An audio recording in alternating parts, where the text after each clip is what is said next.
And thank you for viewing my final project for this course. Even though it's mandatory, I still really appreciate your attention. So my name's Lauren Wendling, and I am a doctoral student in the higher education program, and I am most passionate about the public purpose of higher education and civic engagement and how that manifests itself within our institutions of higher ed. So I chose to focus my final project on engaged scholarship, specifically as a form of faculty philanthropy and how it is currently viewed and rewarded within the academy. So what's engaged scholarship? That's an excellent question. So, to provide you with a greater understanding of engaged scholarship and its place within higher education, first I will discuss how I, for the purpose of this research, am defining philanthropy. I'll provide a brief history of the civic mission of higher education, noting the role of Ernest Boyer and the Carnegie Foundation.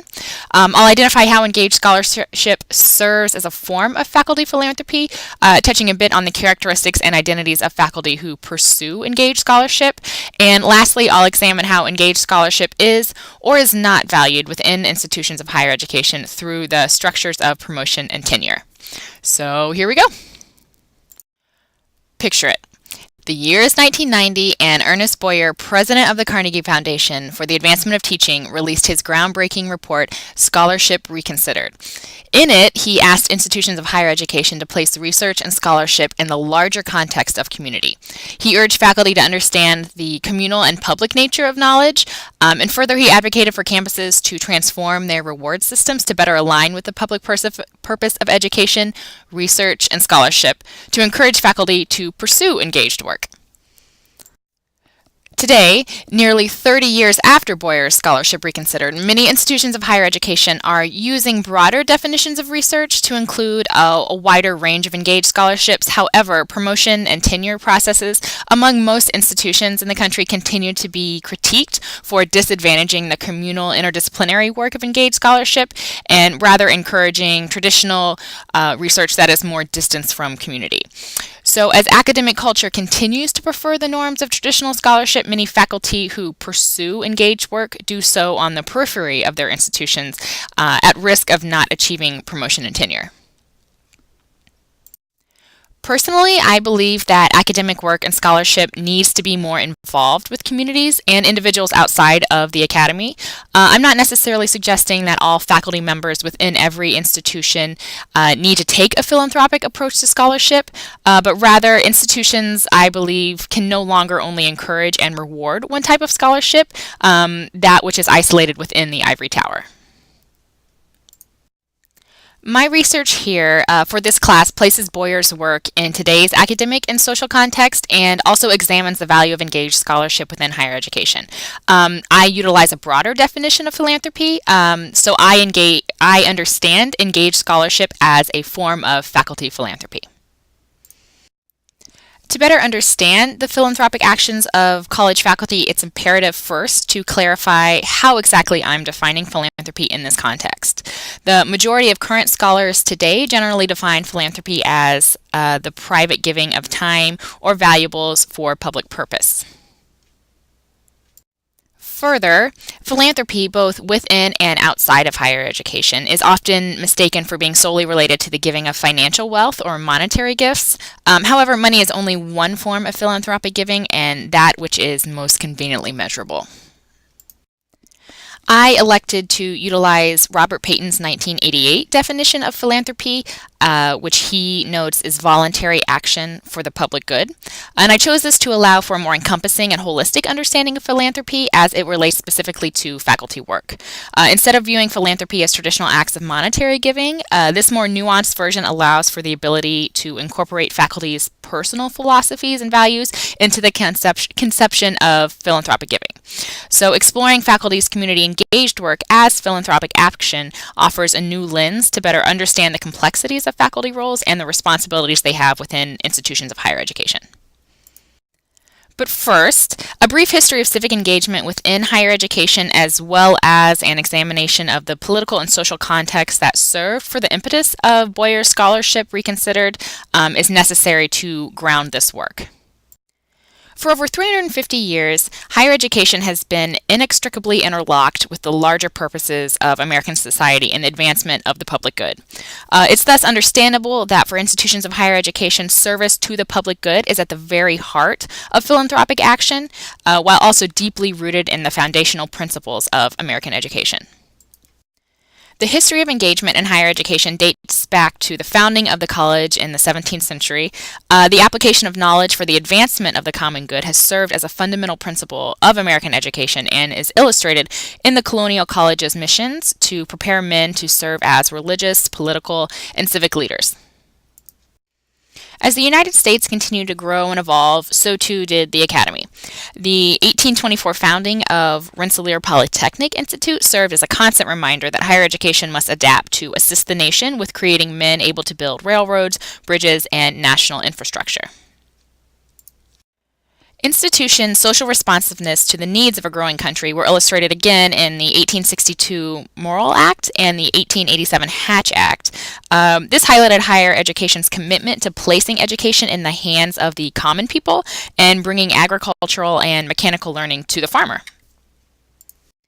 However, over the years, the expert model of knowledge delivery and the professionalization of the professoriate came to dominate higher education and seriously affected the relationship between the academy and society. In the early 20th century, American higher education was criticized quite a bit for being quote-unquote intellectually flabby, neglectful of social needs, and confined to the ivory tower where resources and time were poured pretty much only into research and publication. However, as the nation entered into the mid-20th century and past the Second World War, demands for the reorientation of higher education to serve the national interest grew more insurgent. As a period of panic kind of set in after the Soviet launch of Sputnik in 1957, the National Defense Education Act of 1958 poured millions of dollars into higher education to increase the study of science, math, and other foreign languages. By the 1970s and early 1980s, the climate of higher education changed again as Ronald Reagan took office and an era of conservatism swept across the United States. In 1981, the National Commission on Excellence in Education produced A Nation at Risk, which called for a more rigorous assessment of teaching and learning and emphasized that American society could no longer prosper if higher education was not responsive to the needs of American society. As a result of the increasing focus on the relationship between higher education and American society, a handful of scholars, activists, and strategists weighed in on the relationship between higher education and democratic society. Ernest Boyer, then president of the Carnegie Foundation for the Advancement of Teaching, became one of the most prominent voices of the movement for educational reform. Boyer's professional career was grounded in educational administration. He was appointed the executive dean of the State University of New York and later became the chancellor of the institution just 5 years later. Boyer left SUNY in 1977 at the invitation of President Jimmy Carter, and he served as the United States Commissioner of Education for 2 years. In 1979, Boyer began his service as the president of the Carnegie Foundation for the Advancement of Teaching, where he remained until his death in 1995. Boyer, who was known for being infectiously optimistic, approached higher education primarily through the lens of service and community. During the Boyer era, the Carnegie Foundation advocated for a more humanistic approach to education, with increased attention given to the role of education and research as social services. In 1990, Boyer and the Carnegie Foundation for the Advancement of Teaching released Scholarship Reconsidered: Priorities of the Professoriate. Even though it was a small book, less than 100 pages, it sparked a revolutionary change in how institutions of higher education would view the role of faculty, engagement, and service. Boyer produced 9 reports during his time at Carnegie, and by far the most influential and controversial one of the 9 was Scholarship Reconsidered. Mostly because it heavily criticized institutions that only sought to reward research that was disengaged and secluded from civic life. One of the book's central themes rests upon outlining the role of the scholar in today's world and how the Academy prioritizes certain objectives through the faculty reward system. In this, Boyer argues that the time has come to step back and reflect on the variety of functions academics are expected to perform. It's time, he says, to ask how priorities of the professoriate relate to the faculty reward system as well as to the missions of America's higher learning institutions. Such an inquiry into the work of the faculty is essential if the goals of every college and university are to be appropriately defined. Boyer envisioned the academy and the faculty within it not only to respond to the current ills facing society, but to have such problems define the research agenda of the engaged scholar. Due to the current significance of research as the primary measuring stick by which institutions use to gauge faculty productivity and value, Boyer challenged the academy to rethink scholarship and what it means to ultimately be an academic. Boyer warned faculty not to narrowly define themselves as scholars who produce research only for their professional benefit or the financial success of their institutions. Scholarship, he reasoned, requires one to take a more philanthropic approach to research in order to benefit the greater good and the renewal of society. To Boyer, the biggest challenge facing higher education in the late 20th century was its willingness and ability to utilize its resources to encourage its faculty to be of greater service to its local communities, the nation, and the world. Throughout his professional career, Boyer sought to contest the foundational assumption that true research can only be completed in the ivory tower. In the 20th century, the concept of the ivory tower became infused with the belief that it was an environment free of bias or ideology, and that those within it, who were far removed from society, were not easily persuaded by an idea, a belief, or a relationship that they might have with those in community. So, the pure and unencumbered idea of the ivory tower has tended to define the core assumptions of academic life today. Segregating academics from the public might have been understood as logical a century ago. However, as the country entered the 21st century, the public's notion of education and its role within society were evolving, and society began to demand that institutions and their faculty play a greater role in contributing to the public good. So Boyer's work helped to advance this movement for scholarly change and revive this conversation about higher education's public purpose and faculty service. Since Scholarship Reconsidered, for the past 2 decades, there has been a wide range of terminology used to discuss and to distinguish engaged scholarship from other forms of traditional research. Terms such as publicly engaged academic work, public scholarship, and civic engagement are just a few. In the late 1990s, following Boyer's Scholarship Reconsidered, authors worked to expand the traditional concept of faculty service and philanthropy to include engaged scholarship, really emphasizing the bidirectional interactions, reciprocity, and mutual respect within engaged scholarship. Highlighting reciprocity and a two-way dimension of engaged scholarship work to differentiate it from traditional research or philanthropy, which is usually understood when institutional or faculty resources extend in only one direction from the institution to the community. So in a bidirectional approach to engaged scholarship is really one of its foundational concepts, and it really highlights the unique characteristics of this form of faculty research and philanthropy. By the early 2000s, the scholarship engagement was beginning to emerge as a field within both the traditional conceptions of research and faculty service, while simultaneously working to differentiate itself from the other forms of faculty engagement and philanthropy. Working to set itself apart from traditional scholarship, engaged scholarship defines itself as transdisciplinary, demand-driven, network-embedded, and ultimately grounded in community. Moving forward, the existing literature examining the roles of faculty philanthropy as expressed through engaged scholarship focuses primarily on institutional influences that encourage or prohibit such engaged work, the personal characteristics and motivations of engaged faculty, and the professional influences of engaged scholars such as academic norms and institutional structures. The influence of faculty demographics on philanthropic work and engaged scholarship is complex, yet it is imperative to better understand the orientations and identities of those who pursue such work and identify ways to best support them. Understandably, faculty enter institutions with different preparations, socializations, career goals that vary based on the graduate schools that they attended, their specific disciplines, their personal demographics, and appointment types. Studies have found that women tend to perceive higher personal commitment to engaged scholarship more so than men, as women faculty are more likely than men, 53% versus 45%, to acknowledge that their scholarly work in some way advances the public good. Additionally, in comparison to their white male colleagues, faculty of a color are more likely to engage in outreach and possess a research agenda that involves engaged scholarship. As far as appointment type, contingent faculty and lecturers have been found to be more likely than tenure-track faculty to practice engaged scholarship. This is reason to be because faculty who are not pressured to achieve tenure have more time and interest in developing relationships with external community partners and dedicating their time to community work. Lastly, academic disciplines which have been found to produce greater number of engaged scholars include those in the social and behavioral sciences, business, and health fields, while disciplines with the least amount of faculty pursuing engaged scholarship tend to be the arts, humanities, and math. With all this in mind, over the last 3 decades, there has been tremendous work by national associations, institutions and their administrations, academic deans, faculty leaders, and national scholars to really create change regarding the structures that reward engaged work and faculty philanthropy and engaged scholarship.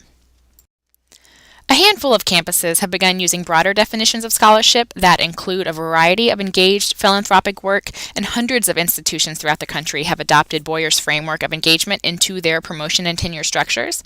However, this work has only reached a small fraction of institutions within the United States, and regrettably, faculty whose primary work preferences engage in philanthropic scholarship often face the risk of being denied promotion, tenure, and institutional advancement. Resistance to engaged scholarship has deep roots within the culture of higher education and the way institutions and scholars think about and pursue research. Because of the dominant culture of higher education now operates under this very narrow definition of research, it tends not to regard engaged scholarship as quote-unquote legitimate. Thus, there is really very little incentive for faculty to pursue philanthropically driven engaged research to achieve promotion and tenure.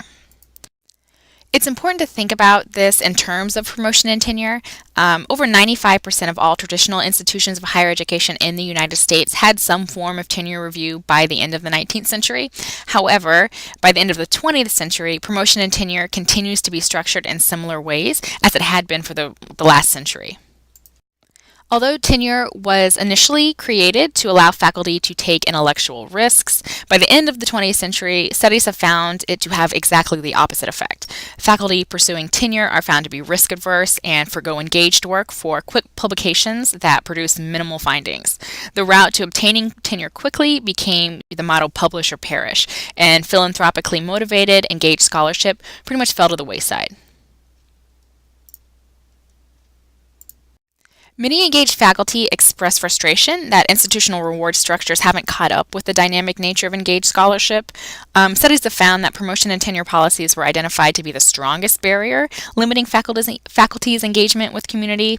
And further, studies of mid-career tenure-track faculty have illustrated that most faculty feel as if they couldn't highlight their engaged work within their institution's promotion and tenure system due to a fear of negative reactions from colleagues and administrators. So, to wrap up, 1990, Ernest Boyer, Scholarship Reconsidered, advocating essentially for institutions and the faculty within them to put their research and scholarship into the larger public context. Boyer argued that a commitment to the public application of knowledge, specifically to current societal problems, is at the true heart of academic work. Thus, the work of the engaged scholar is philanthropic in that it contributes to the public good, and as most faculty retain some degree of autonomy within their research agendas, engaged scholarship is understood as voluntary and philanthropic in nature. Ultimately, the scholarship of engagement seeks to highlight the notion that if scholarship is going to stay relevant in the social, political, and economic context of the 21st century, the ways institutions think about and reward academic work must change. It's imperative that institutions connect their resources, ideas, and energy to greater society so that the culture of philanthropy and engaged scholarship are built into the core of institutions rather than being at the periphery of their missions. Until faculty can pursue philanthropic service by means of engaged scholarship without jeopardizing their jobs and their status within the institutions, higher education will never fully realize its true public purpose. With all that said, I'd like to thank you again for viewing my final project and spending the time to learn a little bit about engaged scholarship and how it operates as a form of faculty philanthropy. Should you find yourself super excited about this concept and you want to learn more or read more, please check out the following list of selected references or drop me a note in the comments section, and I would be happy to chat. Thank you.